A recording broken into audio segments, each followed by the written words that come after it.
first and second grade Patriotic program. What a privilege to attend a Christian school where we can begin each day with prayer. Please stand and join us as we pray the Lord's Prayer. Our Father, who art in heaven, hallowed be thy name. Thy kingdom come, thy will be done, on earth as it is in heaven. Give us this day our daily bread, and forgive us our trespasses, as we forgive those who trespass against us. Lead us not into temptation, but deliver us from evil. For thine is the kingdom, the power, and the glory forever. Amen. Thank you. You may be seated.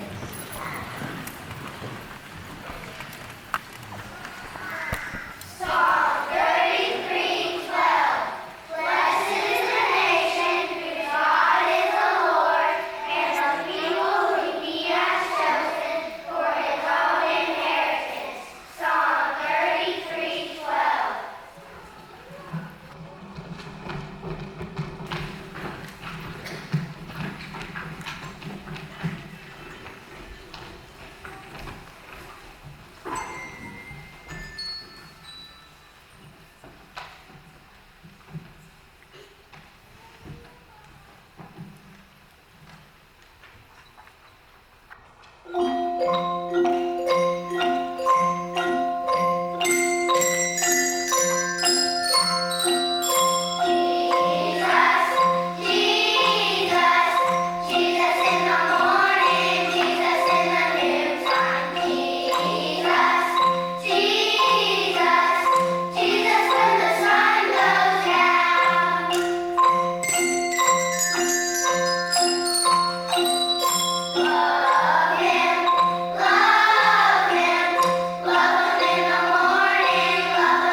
Edition of The Late Show with David Letterman. Oh my, our special guests tonight are John F. Kennedy, Thomas Jefferson, Abraham Lincoln, and Francis Scott Key. Give them a hand.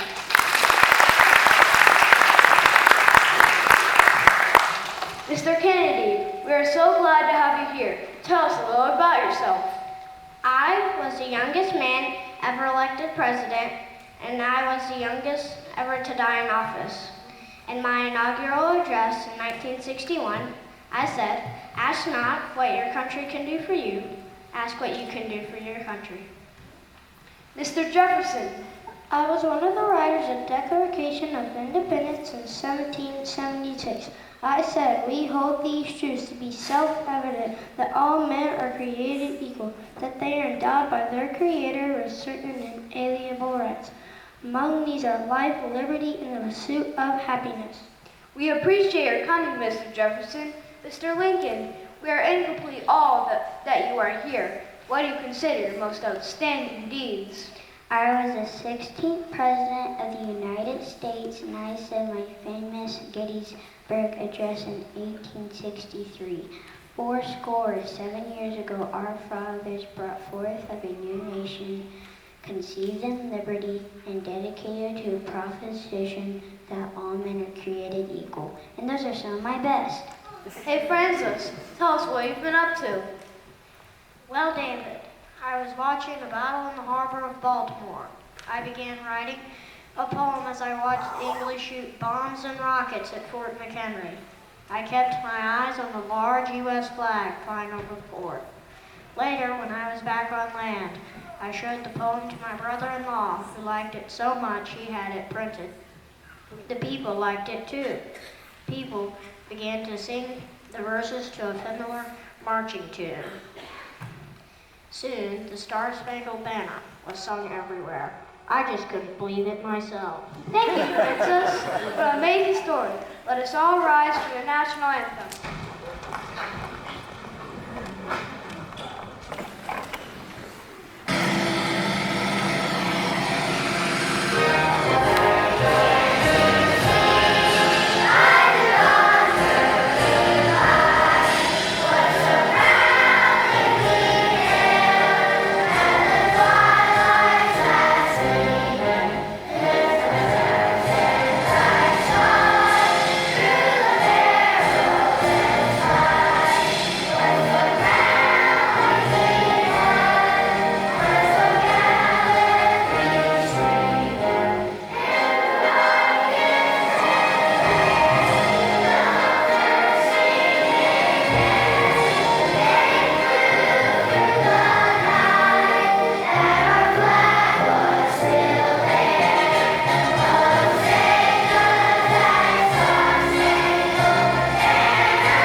Let's bring our next guest tonight. It's Betsy Ross and Harriet Tubman. Welcome, ladies. Harriet, we are honored by your presence here today. Exactly how did you get to be known as the Moses of your people? Well, David, during a sad time in American history, I was once a slave along with many other people from Africa. I helped set many of my people free by leading them through the Underground Railroad. This was a secret network of escape routes and safe houses. I never lost a passenger, and despite the $40,000 reward promised by the slave owners for my capture or death, I never got caught and led many of my people to freedom. Betsy, tell us, if we all need to know 30 words or less. I was a seamstress who made flags in Philadelphia at the time of the American Revolution. The story goes that Washington wanted 6-point stars in the flag, but I suggested 5-point stars. To show him how easy it would be, I took a piece of paper, folded it, and with one snip, cut a perfect 5-pointed star. I think I made the first official United States flag. Let's have a look at the different history flags. It's changed over the years as the USA grew from the 13 colonies to the 50 states we are today. These are just a few that have marked the important times of our history. The first official flag had 13 stars and 13 stripes that represented the original 13 colonies. The flag of 1812 had 15 stars and 15 stripes because two new states, Kentucky and Vermont, had joined the Union. This was the flag Francis Scott Key viewed as he was the national anthem. By 1818, farmer state had been admitted, making the total. Now, turning Congress agreed that it would be impractical to continue adding stripes and stars to the flag. They decided to go back to 13 stripes and have a stars for each state. Since there was no official rule about how the star should be arranged, there are many different designs. It was not until 1912 that the arrangement of rows was selected as the permanent design. Today, our nation boasts of the grand 50-star flag as the emblem of the land we love.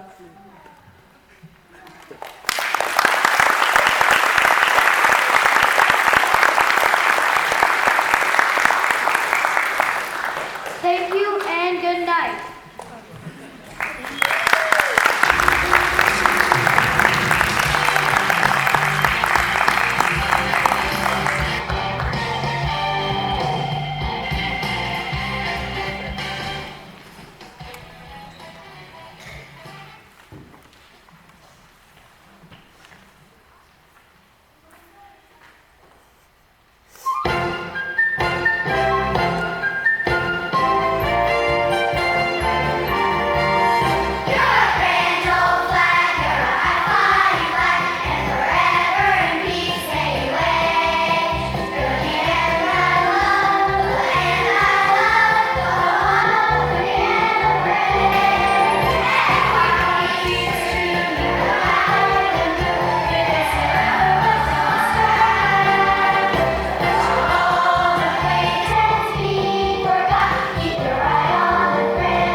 Mountain peaks and sandy beaches, lush river valleys and crisp, dry deserts.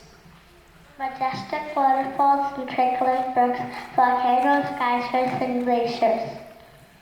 Dense forests with fragile washers, rolling plains and backyard gardens. This land was made for you and me.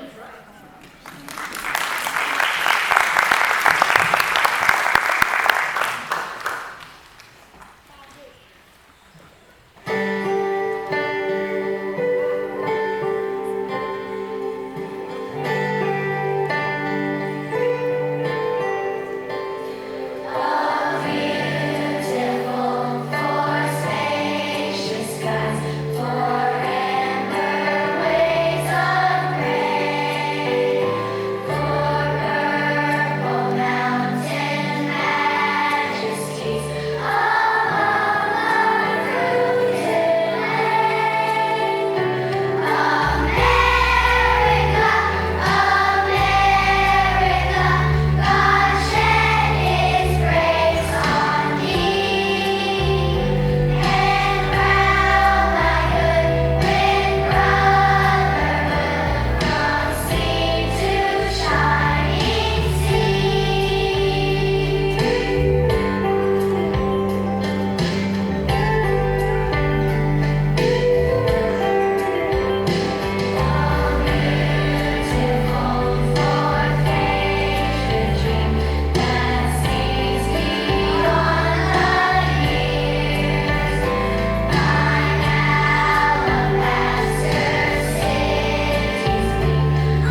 X, red, white, blue, and green? I don't know, Sky. What is red, white, blue, and green? A patriotic turtle.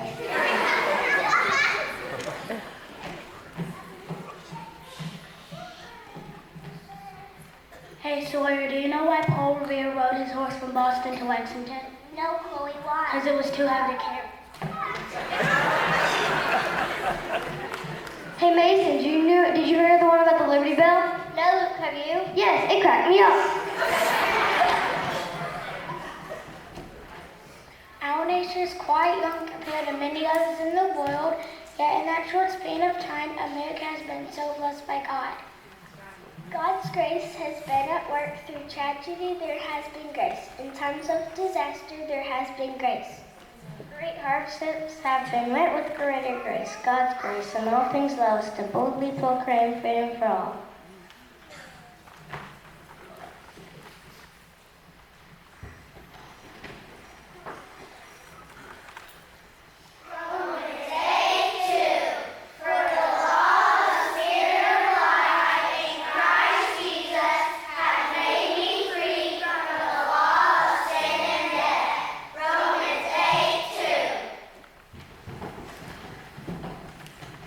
Second Chronicles 7:14.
a lot, but I'm incredibly proud of you.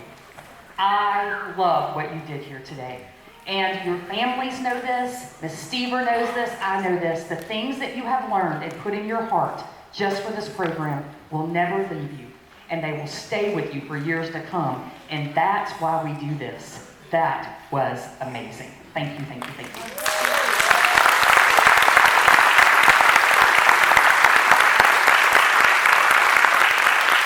Okay, I love your babies. I hope you know that. I think they're all terrific, and we have a blast here every day. And I don't do this by myself. You all know that. I didn't really have much to do with this. In fact, they gave me one line so I could be a ham for a minute. That's about it. But it was a lot of work to make this happen. And I want to take just a minute to recognize those people. So we're going to start with the person who made this look fabulous. And that is the amazing Mrs. Rosie Rodriguez. Where are you, Rosie?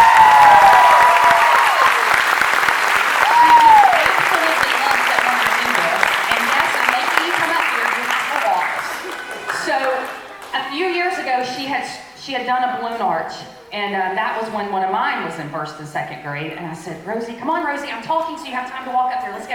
And I said, I really would love to see the balloon arch again. And she kind of looks at me and then says, yes, ma'am. And I said, I promise I'll help you. And then I told her I had this deathly fear of balloons popping. So I may or may not have helped blow up any of the balloons. But she did have some teachers help her. And I just handed her the hammer when she needed it and handed her the ribbon when she needed it. And she made it look great. I really need you, Rosie, because I have something for you, my friend. But I really do appreciate everything that you've done and all the time that you've spent this week. This took about a week and a half to get together, and she did a great job. So thank you, Rosie.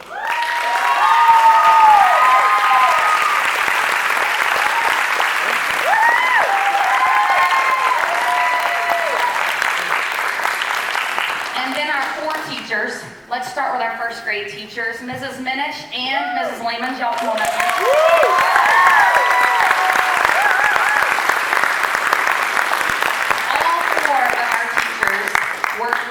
To make sure, I need to give you a hug. All four of our teachers worked really hard to make sure our students knew their lines, they practiced music, because obviously you can't just go to music one time a week for 30 minutes and learn all of this, so they made sure that Mrs. Stever had all the help that she needed.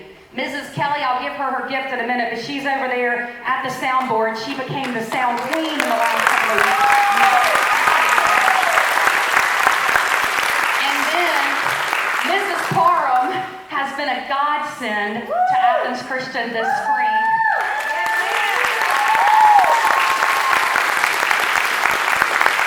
We've been praying dearly for Mrs. Robinson as she has been dealing with some health issues, and thankfully she's got some great medical professionals who are trying to get some answers for her. But in the meantime, Mrs. Parham has stepped in and has been amazing in the classroom, and we really appreciate everything she's done.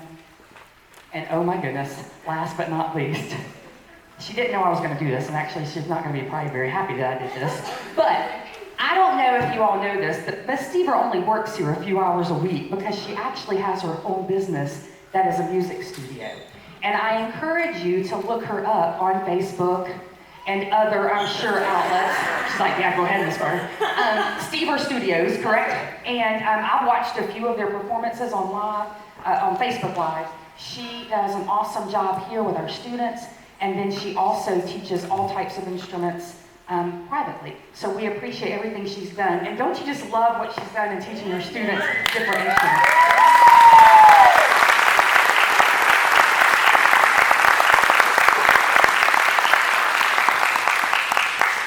I really feel like we should just go home and forget school the rest of the day because this was so awesome, but we do have a lot of work left to do, and we're excited to finish out the week strong. In just a minute after we pray, your students are going to go back to their